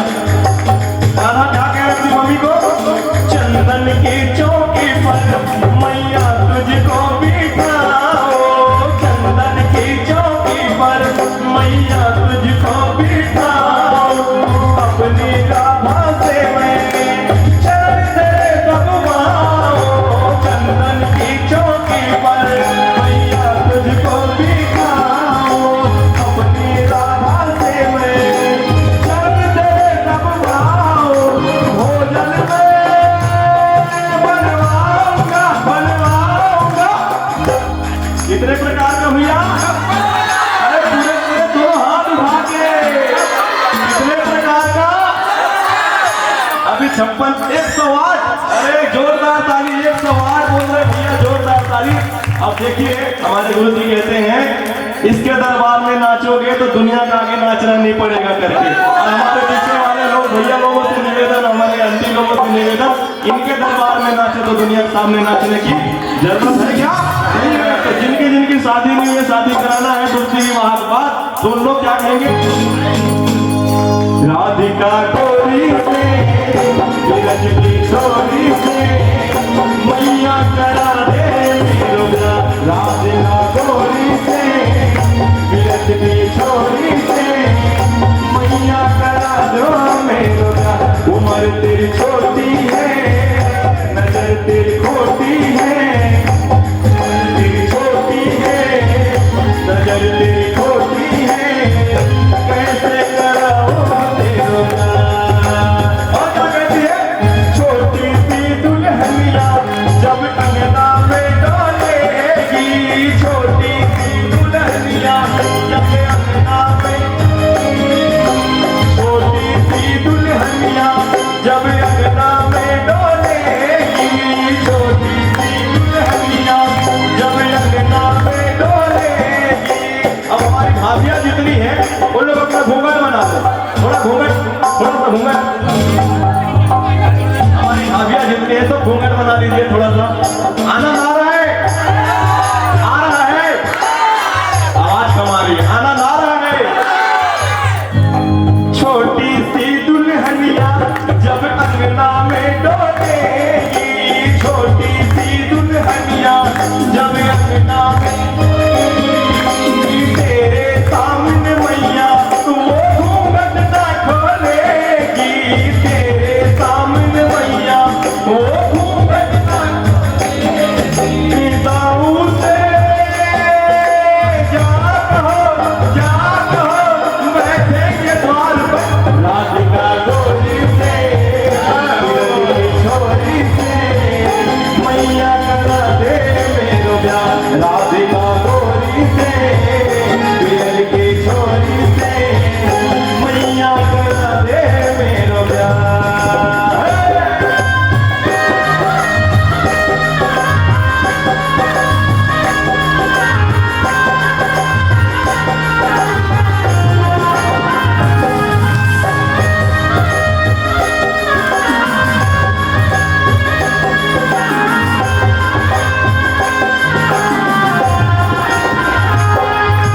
सुन बातें कान्हा की मैया बैठी मुस्काए, सुन बातें कान्हा की मैया बैठी मुस्काए, सुन बातें कान्हा की मैया बैठी मुस्काए, लेके बलैया मैया हीरे से अपने लगाए, लेके बलैया मैया हीरे से अपने लगाए। अब लल्ला की नजर उतारना है, अपने लल्ला की नजर कहीं लग जाए ना, उतार लो भैया, नजर उतार लो। अरे नजर कहीं लग जाए ना मेरे लाल को, अपने अपने लाल की नजर उतार लो। और इस साल बिल्कुल अब राधा रानी मिले आप लोगों को, और कहना क्या? राधिका गोरी से विरज की छोरी से मैया करा दे मेरा, राधिका गोरी से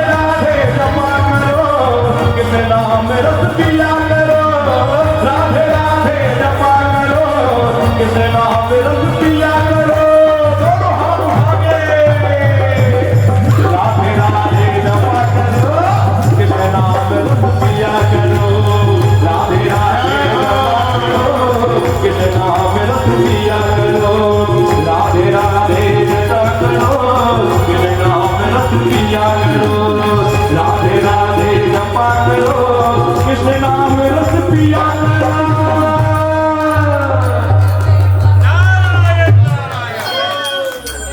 बहुत सुंदर।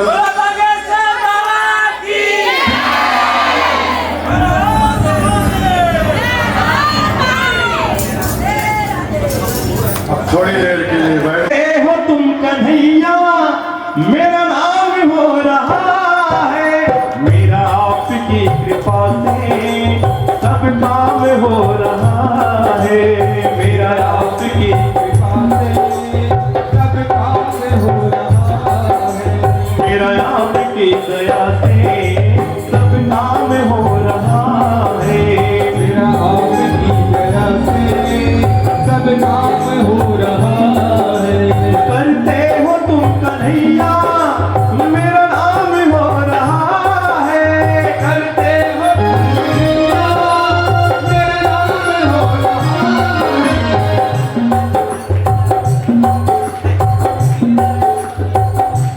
आदरणीय श्रीणय गुप्ता जी, आप प्रदेश अध्यक्ष हैं।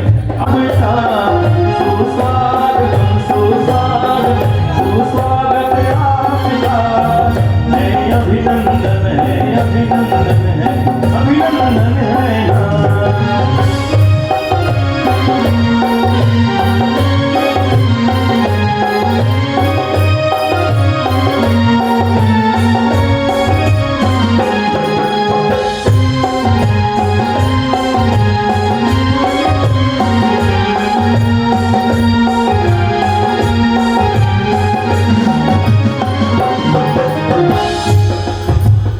ऐसा कहते हैं कि जब किसी का स्वागत होता है तो ताली बजाया जाता है, और हमारे गुरुजी का स्वागत कर रहे हैं, गुरुजी का सम्मान हो रहा है, तो जोरदार ताली।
आकाश वही ना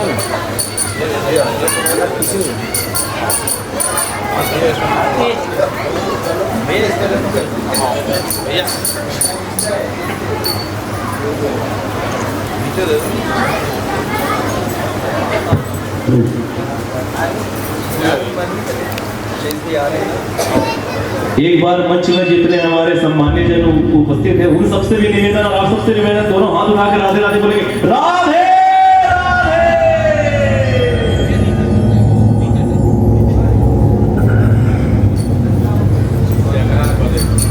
बोलो मोर मुकुट बंसी वाले की।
परीक्षित, भगवान कभी जाति पाति नहीं देखते हैं, बिरादरी नहीं देखते हैं। आज भगवान हस्तिनापुर का प्रसाद त्याग करके, भोग त्याग करके विदुर के घर भगवान ने भाजी का भोग लगाया, क्योंकि भगवान स्वतः कहते हैं कि मैं भाव का भूखा हूं और भाव ही एक सार है। जो भाव से मुझे बचता है मैं उसका भाव से बेड़ा पार कर लेता हूं। कन्हैया ने स्वतः कहा। इसलिए भगवान कभी जाति पाति नहीं देखा, क्योंकि रामावतार में भगवान ने कोल भीलों को भी तारा, सबरी भीलनी थी, भगवान श्री राम ने उसके जूठे बैर भी ग्रहण किए। भगवान सिर्फ भाव के भूखे।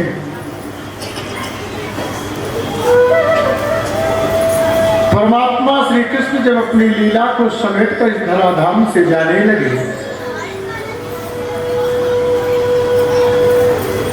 तो विदुर जी की उन्होंने एक नहीं, दो नहीं, तीन बार याद किया था द्वारकानाथ में, क्योंकि विदुर ने ऐसी भाजी खिलाया था भगवान को कि भाजी का स्वाद प्रभु को इस धराधाम छोड़ते वक्त भी नहीं भूला था। अब यहां पर उद्धव जी ने श्री कृष्ण से प्रश्न किया कि हे भगवान, आपके 24 अवतार हैं, जगह जगह आप प्रसाद पाते रहे,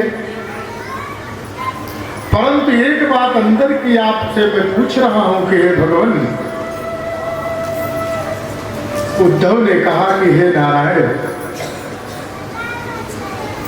जहां भी आपका भोग लगा सबसे सुंदर भोग पाने में आपको सुख कहाँ मिला है और सबसे ज्यादा मिठास किसके यहाँ आई है? तब मेरे गोविंद के नेत्र सजल हो गए और नेत्रों से आंसू बह उठे। उद्धव से बोल पड़े कि हे उद्धव, सबसे ज्यादा भोजन में स्वाद मुझे केवल 2 जगह आया है, एक सबरी के यहाँ और एक विदुर के यहाँ। जो विदुरानी ने मुझे भाजी खिलाई थी, सिर्फ संसार में मुझे 2 ही जगह भोजन में आनंद आया। कहने का भाव बहुत बड़ा स्पष्ट है कि परमात्मा भाव के भूखे हैं, भोजन के नहीं भूखे। प्रभु ने उद्धव से कहा कि हे उद्धव, मुझे मेरे विदुर की आज बहुत याद आ रही है, आज मेरा विदुर मुझे बहुत याद आ रहा है और तुम जा रहे हो। जहां कहीं पर भी मेरा बावरा वो पगला विदुर मिले उसे ये समाचार अवश्य कहना, मेरे मन की ये भावना है। हे उद्धव, आज उद्धव जी महाराज भगवान से आज्ञापित होकर गए। उद्धव जी को मार्ग में सरस्वती नदी के किनारे श्री विदुर जी से मुलाकात हो गई। प्रभु के संदेहवाहक बनकर श्री उद्धव जी विदुर से मुलाकात किया और विदुर जी से सत्संग किया। आदरणीय श्री सुखदेव जी महाराज कहते हैं कि हे राजन, उद्धव जी जब विदुर जी से मिले तो विदुर और उद्धव का कंठ अवरुद्ध हो गया हमारे प्रेम के मारे। दोनों एक दूसरे से कुछ कह ही नहीं पा रहे, दोनों की परिस्थितियां भिन्न बन गई, वचन मुख से नहीं निकल रहा है दोनों के। विदुर कहते हैं तुम तो भाग्यवान हो हे उद्धव, और उद्धव कहते हैं विदुर से कि तुम भाग्यवान हो। उद्धव जी ने बाल की भगवान श्री कृष्ण की बाल लीलाओं का वर्णन किया, श्री विदुर जी को सुनाया और सुनकर विदुर जी उत्कंठित हो गए, प्रफुल्लित हो गए और कुछ जानने के लिए महात्मा उद्धव ने कहा हरिद्वार में एक संत निवास करते, उनका नाम है मैत्रेय मुनि। मैत्रेय मुनि ब्राह्मण संत हैं। विदुर जी हसी पुत्र हैं। परमात्मा से संबंध जिसका जुड़ जाए वहां बिरादरी की कोई बात या कोई चर्चा नहीं होती है। जो हरि का भजन करे वह हरि का हो गया। मैत्रेय मुनि दौड़कर विदुर जी को अंक में से लगा लिया, आलिंगन किया और सुखदेव जी कहते हैं राजन, मैत्रेय मुनि बोले आज इस गरीब ब्राह्मण की कुटिया पर आप जैसे संत का आगमन हुआ। विदुर ने कहा हे भगवान, मैं शास्त्रों में शंका नहीं करता। शास्त्रों में कभी कुतर्क और कभी तर्क ये करना अपराध है। अगर कोई व्यक्ति शास्त्र के बारे में कोई तर्क कुतर्क करने लगता है तो बहुत बड़ा अपराधी माना जाता है। शास्त्र के बारे में, भगवान के बारे में, गुरु के बारे में कभी किसी प्रकार का तर्क कुतर्क नहीं करना चाहिए। ये भागवत में वर्णन आया, नहीं तो सबसे बड़ा अपराधी होता है।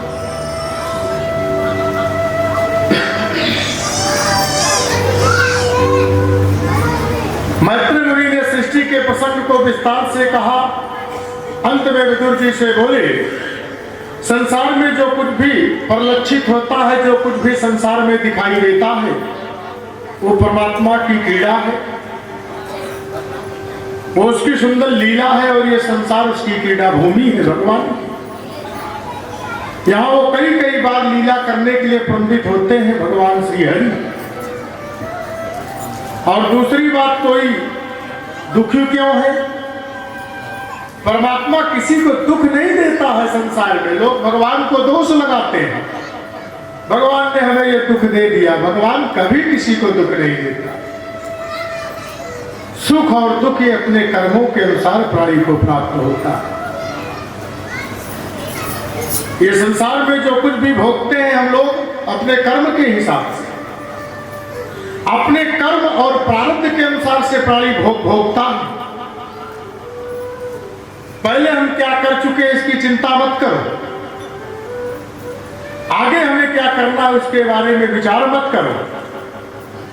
वर्तमान में मेरा समय व्यर्थ ना चला जाए इसका प्रयास अवश्य करो। वर्तमान का जिसने सदुपयोग कर लिया है, हे विदुर, उसका भूतकाल श्रेष्ठ हो जाता है और भविष्य भी उज्जवल हो जाता है और भविष्य उसका निर्मल होता है। इसलिए वर्तमान में तो आजकल लोग अपना समय फालतू की चीजों में गंवा देते हैं। और तीसरी बात, तुमने मुझसे पूछा है कि व्यक्ति को बचाने के लिए परमात्मा अवतार क्यों लेता है। तो वेद के अनुसार जो व्यक्ति जैसा कर्म करता है, वेद के आराध पे जो सत्कर्म कर रहा है, वेद पे जो आश्रित है और वेद का आचरण कर रहा है, उस सत्कर्म करने वाले व्यक्ति को कोई कभी कष्ट कर पहुंचाता तो ऐसे व्यक्तियों की सुरक्षा करने के लिए परमात्मा स्वतः अवतार धारण करते हैं, जो सिर्फ भगवान के सहारे ही अपना जीवन आश्रित कर देता है। अगर उसे कहीं से कोई कष्ट मिलता है तो भगवान उसके लिए अवतार लेते हैं। अवतारों में भगवान ने वाराह का रूप धारण किया, भगवान ने सुअर का रूप लिया। इसका भी एक विचित्र कारण है। कश्यप महाराज की 13 पत्नियां थी, उनमें से दिति सबसे बड़ी पुत्री थी।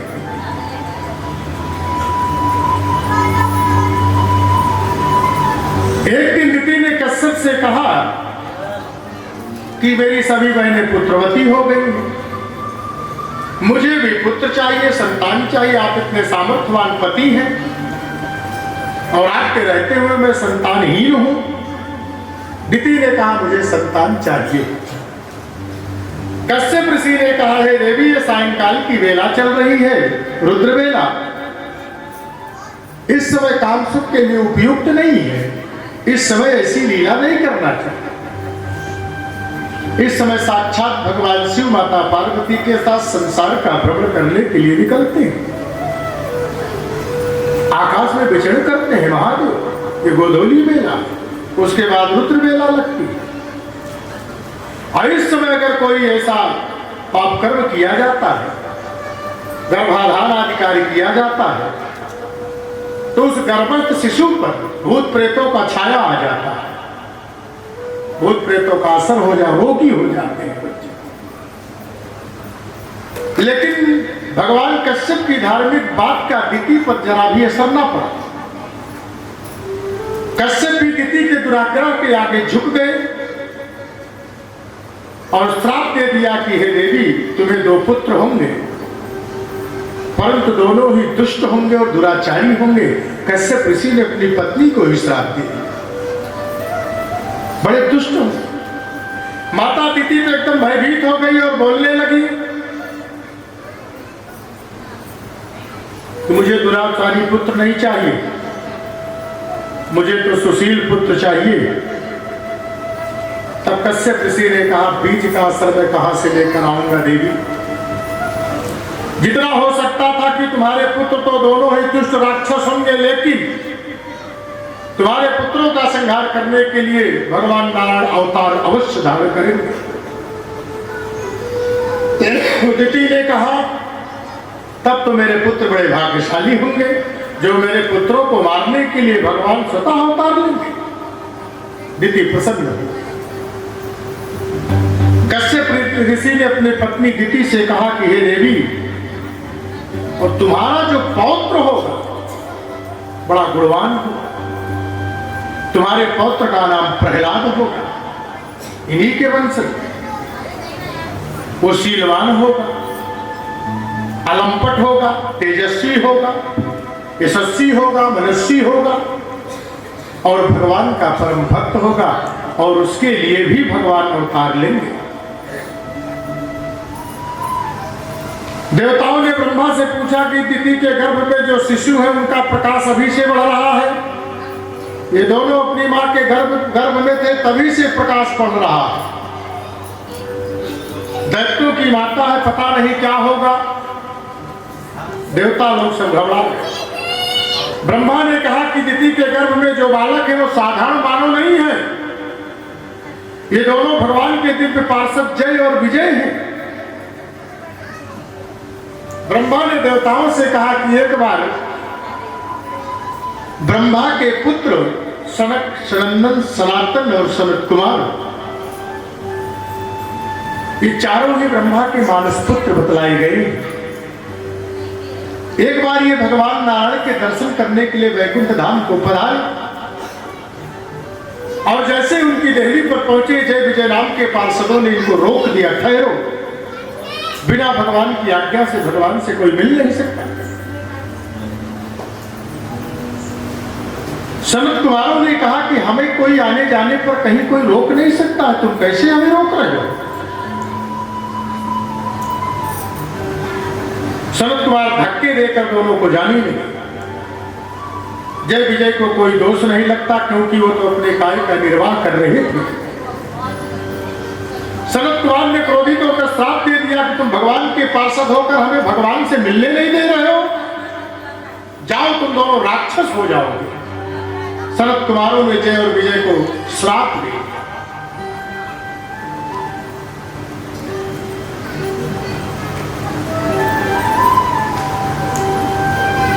सनत कुमार ने जय और विजय को श्राप दे दिया।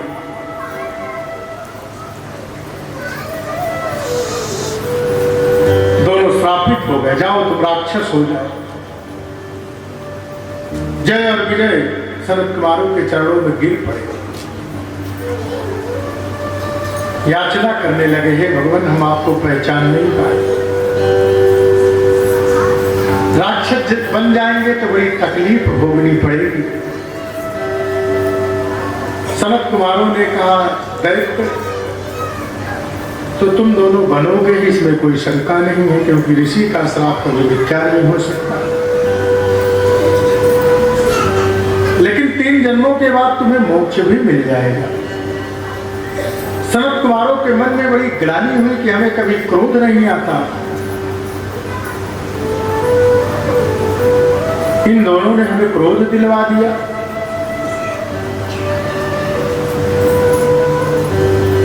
एक बात ध्यान से सुने, सवेरे 6 बजे और सायं 6 बजे तक भजन करते रहे। 12 घंटे तक आसन लगाकर रोज बैठना चाहिए, माला जप। 12 घंटे रोज एक आसन पर भजन करो। 12 महीने इसी क्रम से लगातार जब करने से जो फल प्राप्त होगा, अगर वो 1 मिनट का भी क्रोध आपके शरीर में आया, सब पुण्यों को क्षय कर देगा। क्रोध इतनी खराब चीज है, बुरी चीज है। आप 12 वर्षों तक तपस्या करो, जरा भी आपने शरीर में क्रोध किया कारण, तो आपके सभी पुण्य क्षय हो जाए। सनत कुमारों के यहां पर क्रोध आया। ये ब्रह्मा के मानस पुत्र हैं, इनको कभी क्रोध नहीं आता, इनके पुण्य क्षय हो गए। सनत कुमारों ने कहा, हमने प्रभु के पार्षदों को श्राप दे दिया जरा सी बात के लिए। क्रोध का परिणाम यह हुआ कि सनत कुमारों को अंदर भगवान से मिलने नहीं दिया गया। भगवान के धाम को अंदर नहीं जा पाए। भगवान स्वतः इनसे मिलने के लिए बाहर आए। तो तपस्या का संचय किया हुआ फल था, वो सब नष्ट हो गया, इसलिए भगवान से मिल नहीं पाए।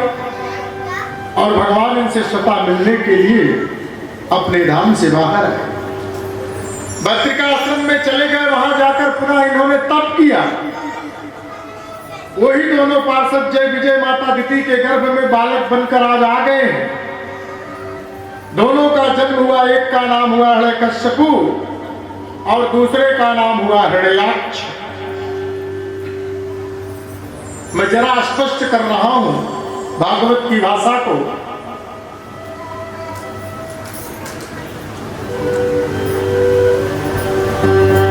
जो कश्यप है, ये कौन है? सतगुण है। सतगुण को हम लोग कश्यप कहते हैं, समझने की बात है। और कश्यप की पत्नी दो है, एक है दिति, दूसरी है अदिति। दिति माने क्या होता है? भेद बुद्धि। अदिति माने क्या होता है? अभेद बुद्धि। तो दिति के 2 पुत्र होते हैं, दैत्य हिरण्यकश्यप और हिरण्याक्ष। ये दोनों कौन है? हिरण्यकश्यप और हिरण्याक्ष कौन? अभिमान। हिरण्याक्ष किसको कहते हैं? लोभ। प्राणी का लोभ दिन प्रतिदिन अगर बढ़ रहा है तो ये मानो हिरण्याक्ष बढ़ रहा है। जहां भेद की बुद्धि होगी वहां अभिमान होगा और लोभ दोनों का प्रादुर्भाव दोनों उत्तरोत्तर बढ़ते जाएंगे। और जहां अभेद बुद्धि है वहां देवताओं का प्राकट्य होता है, जो सद्गुण के प्रतीक माने गए हैं। हिरण्याक्ष बड़ा दुष्ट था। प्रबल का अर्थात जब प्रलय का समय आया तो पृथ्वी समुद्र में डूब गई। देवता लोग चिंतित हो गए कि पृथ्वी को निकालकर कौन ले आए। तो ब्रह्मा जी बैठे थे, कीर्तन करते करते ब्रह्मा जी को बहुत जोर से छींक आ गई और ब्रह्मा के नाक से एक छोटा सा सुअर का रूप प्रकट हुआ। देखते ही देखते उन्होंने विराट रूप ले लिया, वाराह नारायण का प्राकट्य हो गया। और समुद्र में जो पृथ्वी डूब गई थी, वाराह नारायण भगवान ने अपनी ठोड़ी से उस पृथ्वी को लाकर पानी में जो डूब गई थी, आकाश में उड़ते ही प्राचीन भारत का एक विज्ञान था, इतना विचित्र था कि लोग आकाश में उड़ जाया करते थे और लाकर उस पृथ्वी को जैसे ही ब्रह्मा जी को सौंपना चाहा, इधर हिरण्याक्ष आकाश में उड़ रहा था, परिभ्रमण कर रहा था। रास्ते में नारद जी से मुलाकात हो गई, ताल ठोकने लगा कि मैं तुमसे युद्ध करना चाहता हूं। नारद जी ने कहा, भला भैया मैं तुमसे क्यों युद्ध करूंगा, मैं तो भगवान का भगत नारद जी ने भी विचार किया। नारद जी ने इसको मार्गदर्शन दिया कि अगर तुम्हें युद्ध करना है, तुम्हारी युद्ध की इच्छा एक पुरुष है जो पूरी कर सकता है, अभी अभी समुद्र से पृथ्वी लेकर निकला है, तुम जाकर उससे युद्ध करो, तुम्हारी इच्छा पूर्ण हो जाए। हिरण्याक्ष ने बारह भगवान को देखा, उनको छेड़ने लगा, वहां पहुंच गया और युद्ध के लिए ललकारने लगा बारह नारायण भगवान को। दोनों में बड़ा भयंकर युद्ध हुआ, विचित्र युद्ध हुआ बारह नारायण में और हिरण्याक्ष में। मेरे वाराह भगवान अपने मुखमंडल पर अपनी गदा का जोर से प्रहार किया। हिरण्याक्ष का सिर धड़ से अलग हो गया और हिरण्याक्ष के मरने के बाद देवता सब पुष्प वृष्टि करने लगे। जय हो जय हो जय हो, जय घोष होने लगा। प्रभु के 24 अवतारों में ये दूसरा अवतार है भगवान श्री हरि का। अद्भुत भगवान का अवतार है। हिरण्याक्ष को मारकर भगवान ने पृथ्वी को लेकर आए और लोभ को तो भगवान ने जब मार दिया, लेकिन पृथ्वी के मन में अभिमान हो गया, पृथ्वी घमंडी हो गई। मेरे बिना भगवान का काम नहीं चलता है, मैं थोड़ा समुद्र में क्या चली गई। मुझको निकालने के लिए भगवान को सुअर का रूप लेना पड़ा। पृथ्वी को भी अभिमान हो गया कि मेरे बिना भगवान का नहीं चल सकता है। यहां भगवान ने कहा कि हिरण्याक्ष तो हमने मार दिया, लेकिन देवी पृथ्वी के मन में जो अभिमान रूपी हिरण्यकश्यप प्रकट हुआ है, उसका उद्धार अपेक्षित है। इसलिए प्रभु ने परम पावन वृंदावन धाम का दर्शन कराया और पृथ्वी के मन में परम आश्चर्य हुआ। पृथ्वी ने बड़े सुंदर फूल देखे, पल्लवित पुष्पित वृक्ष देखा और सुंदर बगीचा देखा। वहां भगवान बोले कि हे देवी, ये मेरा वन है, वृंदावन। पृथ्वी ने कहा कि वृंदावन, लेकिन मैं तो आपकी डाल पर बैठी हुई हूं, क्योंकि भगवान वारा नारायण अपनी थोड़ी पर पृथ्वी को उठाकर रखा था।